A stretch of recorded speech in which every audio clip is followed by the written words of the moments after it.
The story opens with a woman telling a portion of her people's history on the desert planet, Arrakis.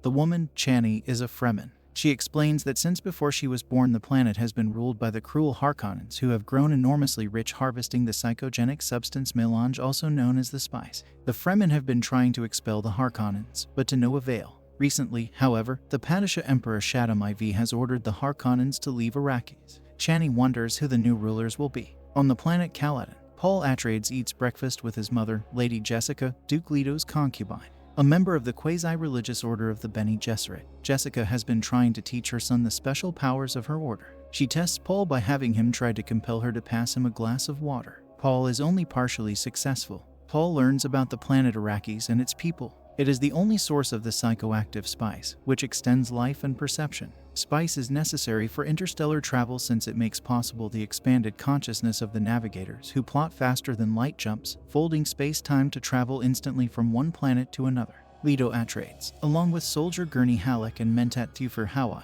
receive an imperial envoy who formalizes the awarding of Arrakis to House Atreides. The Emperor fears Leto's growing political power and popularity in the Landsraad, a conclave of noble houses. Leto recognizes that his appointment to oversee Arrakis is a trap of some kind, but cannot refuse an imperial offer. Paul asks his friend, the elite soldier Duncan Idaho, to take him along when Duncan goes to Arrakis weeks ahead of time to scout things out. Duncan refuses. Paul confides that he's been having dreams about Arrakis and the Fremen, including one where Duncan falls in battle. Duncan dismisses this as merely a dream, telling Paul that everything important happens when we're awake. Paul discusses his wish to travel to Arrakis early with his father, but Leto refuses, saying that he needs Paul by his side. He explains the political situation.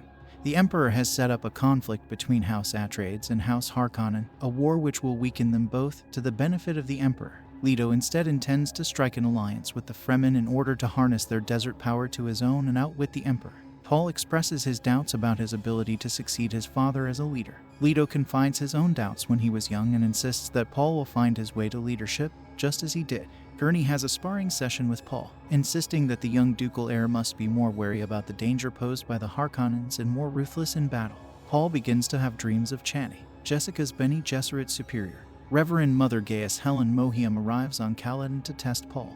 Before the meeting, he is inspected by Suck Dr. Wellington Yue, who warns Paul that the Bene Gesserit have their own agenda. Mohiam puts Paul through the test of the Gom Jabbar, using a poison needle and a pain-inflicting box to judge his character. After the test, Mohiam asks Paul about his dreams and whether they sometimes come true. Afterward, Mohiam berates Jessica for producing a son for Duke Leto, rather than the daughters she had been ordered to produce. She accuses Jessica of thinking that her son might be the Kwisatz Haderach, the fulfillment of a Bene Gesserit messianic prophecy. Jessica confirms this belief, and Mohiam warns her that Paul's abilities are not fully developed and that he might die in the coming trials. When Mohiam leaves, Paul confronts his mother about what Mohiam meant. Jessica explains that the Bene Gesserit have spent hundreds of years engaged in a selective breeding program to produce an unparalleled mind who can see both the past and the future. The Atreides arrive on Arrakis. When they disembark their ship, locals begin chanting a phrase Paul cannot recognize. Paul asks his mother, and she explains that it's a local prophecy of the Lisan al-Gaib, the voice from outer world, a prophesied messiah on Arrakis. Jessica says that they think Paul might be this figure, but Paul dismisses it as mere superstition spread by the Bene Gesserit.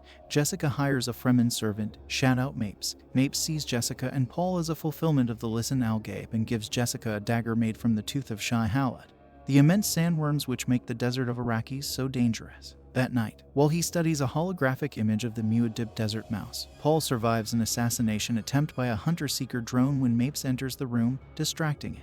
Leto surveys his new domain and discovers that the Harkonnens have sabotaged much of the needed infrastructure. They decide to take the issue to the Imperial Arbiter of the Transition, an ecologist named Lyot Kynes, who has resided on Arrakis for years. Duncan Idaho returns from several weeks living with the Fremen. He reports to the Duke that the Fremen are unparalleled fighters who live in communities known as Sci'Ats in caverns beneath the desert. Duncan confirms Thufir Hawat's belief that there are many more Fremen than previously believed. The leader of one of these Sci'Ats, Stilgar, has come to meet with Leto. Stilgar demands that the Outworlders not travel beyond the city except to mine spice. Leto refuses but insists that the Sci'Ats will remain inviolate and that Fremen will not be hunted while the Atreides rule. Paul invites Stilgar to stay, but he leaves. Duncan introduces the Atreides to some Fremen technology. including the moisture-saving stillsuits and thumpers which are used to attract sandworms. Leto's party meets with Liat Kynes to investigate the spice mining operations. She inspects their stillsuits and finds that Paul has intuitively fitted his stillsuit in the Fremen manner. In the native language, she says he shall know your ways as if born to them. The party flies out to observe a spice mining operation. The mining vehicle, a sandcrawler, has attracted a worm, which is drawn by the rhythmic vibrations of the crawler as it collects the spice. When a flying carry-all fails to remove the mining vehicle, Duke Leto lands his small squad of ornithopters nearby to rescue the miners. When Paul gets out to guide the miners inside, he is hit with a massive dose of spice and has a series of visions, including one of himself with Chani. He is nearly sucked down into the sand with the crawler when Gurney grabs him and hauls him aboard his father's ornithopter. The two watch as the worm's enormous, toothed maw opens and swallows the sandcrawler whole.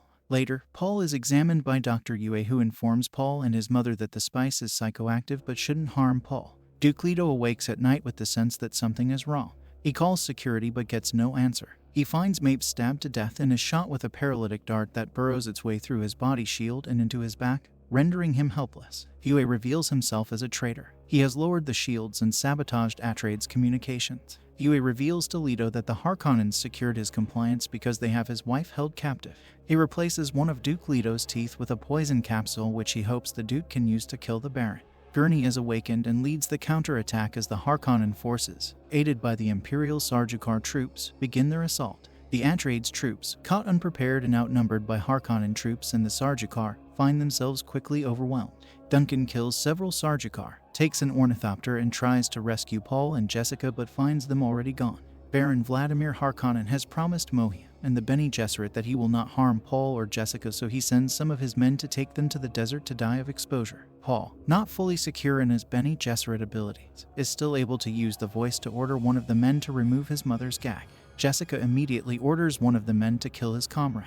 When she's fully freed, she kills two of them personally. Their ornithopter is remotely disabled and lands. Paul and Jessica see the devastation of Arrakeen from a distance. Huey meets with Baron Harkonnen and demands that the Baron honor his end of the deal. The Baron promises that Huey will be reunited with his wife and then slits his throat. The Baron then gloats over a paralyzed Leto, who bites down on his fake tooth and expels the poison, killing everyone in the room except for the Baron, who is gravely injured, having activated his body shield and used his anti-gravity suspensors to float to the ceiling. Medical technicians nurse the Baron back to health. Riding out a storm in a survival tent, Paul continues to have visions from his spice exposure. They are first of Chani. However, they quickly change to visions of bloody conflict and religious zealots operating under the Atreides flag and in Duke Leto's name, spreading across the galaxy like an unquenchable fire. Paul is horrified by what he sees and blames his mother and the Bene Gesserit, but is eventually comforted by his mother. Paul and Jessica are rescued by Duncan Idaho, who manage to escape the slaughter. Duncan brings them to Kynes, who has set up in an abandoned terraforming station occupied by Fremen.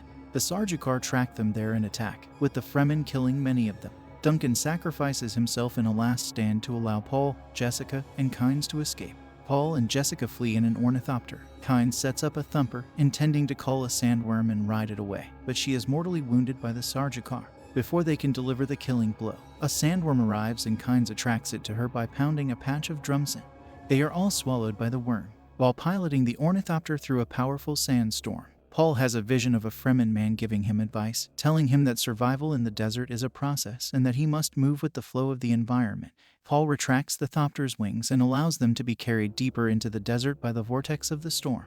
They survive, but with the ornithopter damaged, they must set out on foot through the desert. As they do, they are observed by Fremen. Jessica and Paul make their way toward where they believe the Fremen siege is. Their movements attract a sandworm and they make a run for some nearby rocks. The sandworm pauses, seemingly looking at Paul for a few seconds before a thumper draws it away. A group of Fremen capture them. Stilgar is with them and recognizes Paul, saying that they can't touch him. Another Fremen, Jamis, dismisses Stilgar's belief and wants to kill Paul and Jessica and loot their body.